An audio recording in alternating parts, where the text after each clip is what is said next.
දොලෙන් සිසිලරන් අපට සැදුණු අපේ ලෝකයේ සතුටු වෙන්න එන්න යාළුවේ. Hi, කොහොමද ඉතින්? Welcome back to my YouTube channel. අද මේ කොහෙද යන්නේ කියලා ඔයාලා දන්නව නේද? Motorworld කැලණිය. ඔන්න ඉතින් අපි මුලින්ම ටිකට් ගත්තා. ටිකට් මෙහෙමයි තියෙන්නේ. ෆුල් ටිකට් එක 1350යි. ඒකට ෆුල් පැකේජ් එකක් තියෙනවා. පැකේජ් එක මොකක්ද කියලා යනකොට බලමු. ටිකට් අරන් ඉස්සරහට යනකොට පාර දෙපැත්තට බෙදලා. ඔයාලට කැමති නම් ඉස්සෙල්ලා කුරුල්ල බලන්න පුළුවන්. නැත්නම් ඉස්සෙල්ලා මාළු බලන්න පුළුවන්. ඉතින් අපි තොරගත්ත ඉස්සෙල්ලා මාළු බලන්න. මුලින්ම මේක ගලක් නෙමෙයි. මාළුවෙක්. මේ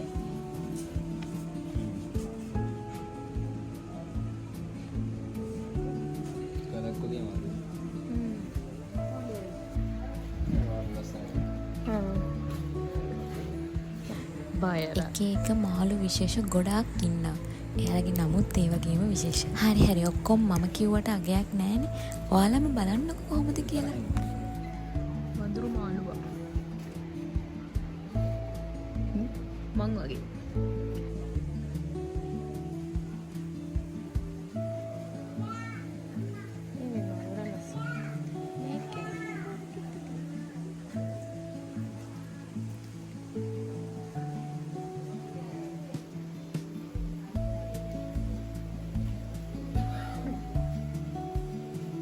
එතනින් පස්සේ ඔයාලට හම්බෙන්නේ රේන් ෆොරස්ට් එක. ඒ කියන්නේ වැසි වනාන්තර. එතනින් අපි ඇතුල් වෙන්නේ වැසි වනාන්තර ආශ්‍රිත මසුන් බලන්න.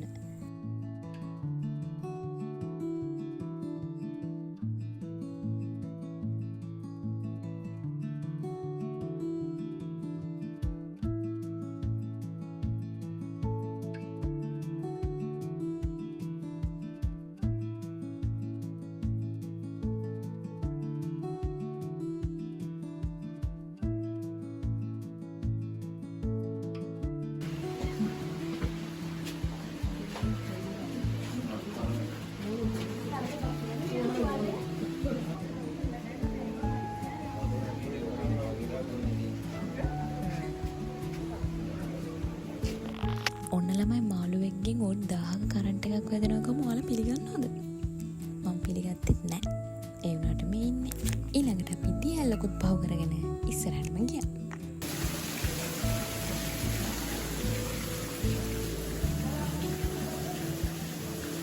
මෙන්න මේ යාළුවා ගැන නම් මට කියන්න ලොකු කතාවක් තියෙනවා.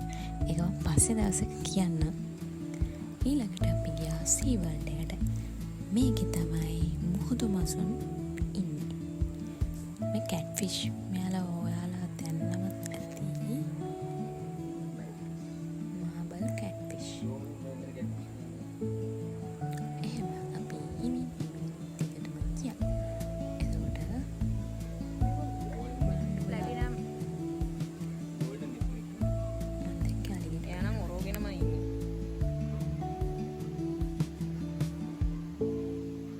පිරාණල හිටිය මේ දඟරවලික ලප්පවානරකි මන් දෙක්ක ජයන්ත වගේ ඉන්නේ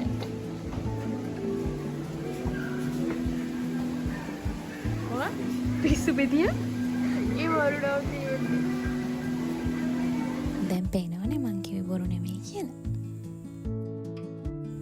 මෙන්න මේ ඒරියා එකට දානවා ගොඩක් ආසන්න. ටෙට්‍රලාස් වර්ග ගොඩක් එතන හිටියා. ඒ කට්ටිය මාර කලර්ෆුල්. ඒකේ වර්ග ගොඩක් හිටියා. බලන්න කොච්චර ලස්සනද කියලා.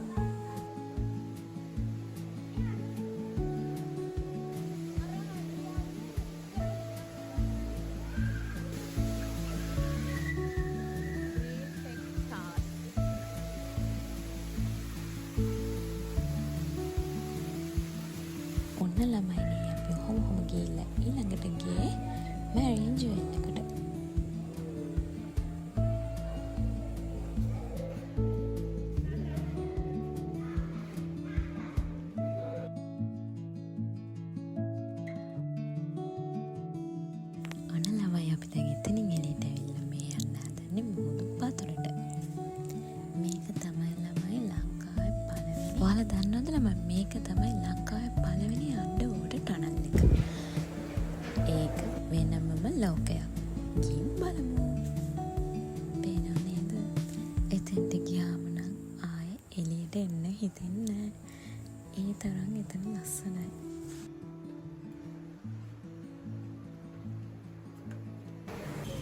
ඊළඟට අපි බර්ඩ් පාක් සෆාරි.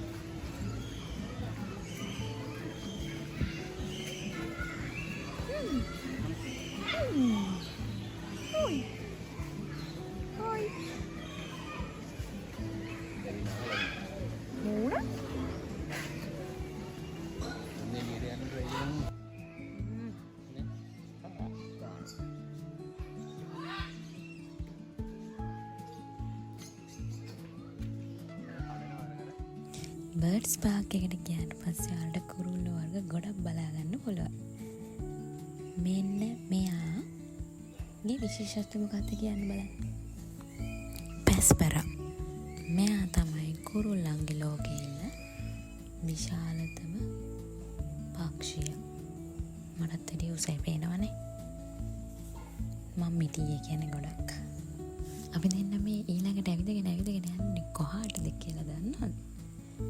ඒක තමයි මං යන්න ආසාවෙන් හිටපු තැන. River Safari.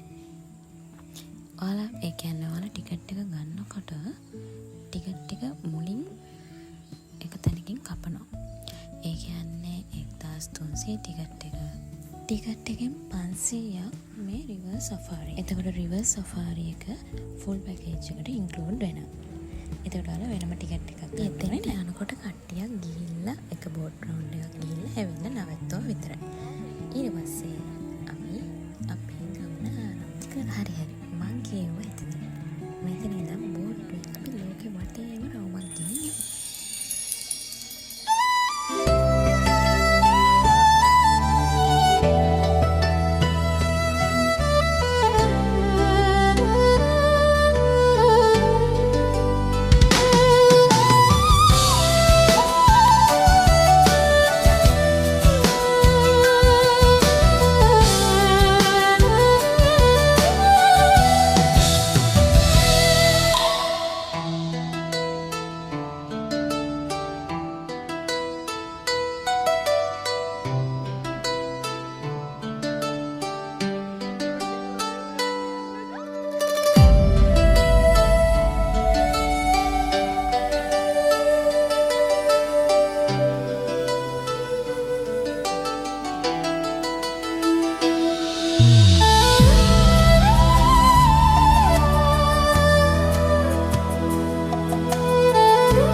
වටේම ගිහින් ආවා වගේ තමයි අපි බෝට්ටුවෙන් බහිනකොට දැනුනේ. එතනින් එළියට එනකොට තව මාළු විශේෂ ගොඩක් ඔයාලට බලා ගන්න පුළුවන්. ඊට පස්සේ අපිට හම්බෙනවා පොඩක් දක යාළුවෝ ටික. ඔයාලට විනාඩි 15ක් මේක ඇතුලේ ඉන්න පුළුවන්. මේ කුරුල්ලෙත් එක්ක ඉඳලා යාළුවට කෑම දීලා ෆොටෝස් අරගන්න, වීඩියෝස් ගන්න ඕන දෙයක් පුළුවන්. ඔන්න ඔතනින් අපේ සවාරිය ඉවර වෙනවා.